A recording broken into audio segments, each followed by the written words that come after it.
أعوذ بالله من الشيطان الرجيم. بسم الله الرحمن الرحيم. يسبح لله ما في السماوات وما في الأرض الملك القدوس العزيز الحكيم. هو الذي بعث في الأميين رسولا منهم يتلو عليهم آياته ويزكيهم ويعلمهم الكتاب والحكمة وإن كانوا من قبل لفي ضلال مبين.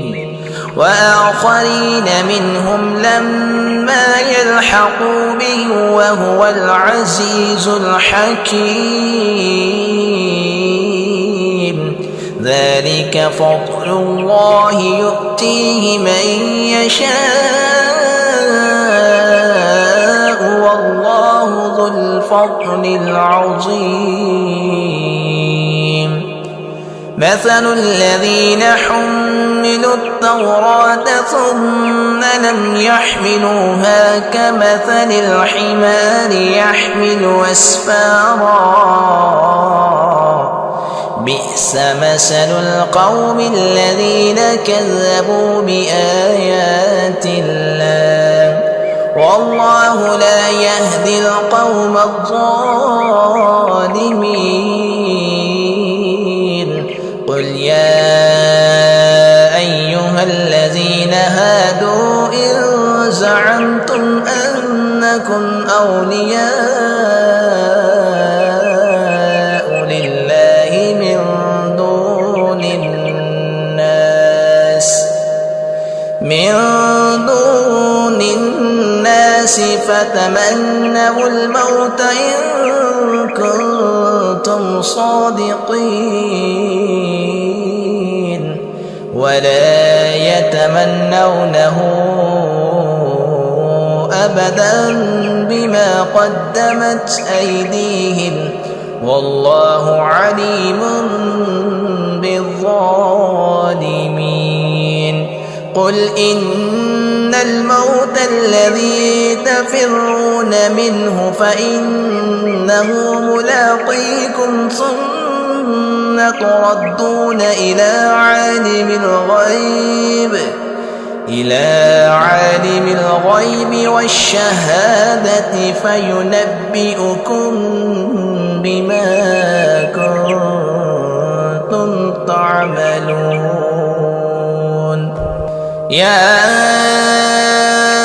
أيها الذين آمنوا إذا نودي للصلاة من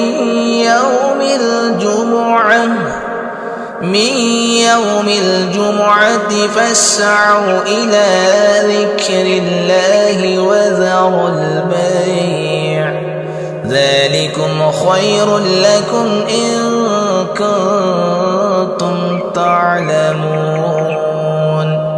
فإذا قضيت الصلاة فانتشروا في الأرض وابتغوا من فضل الله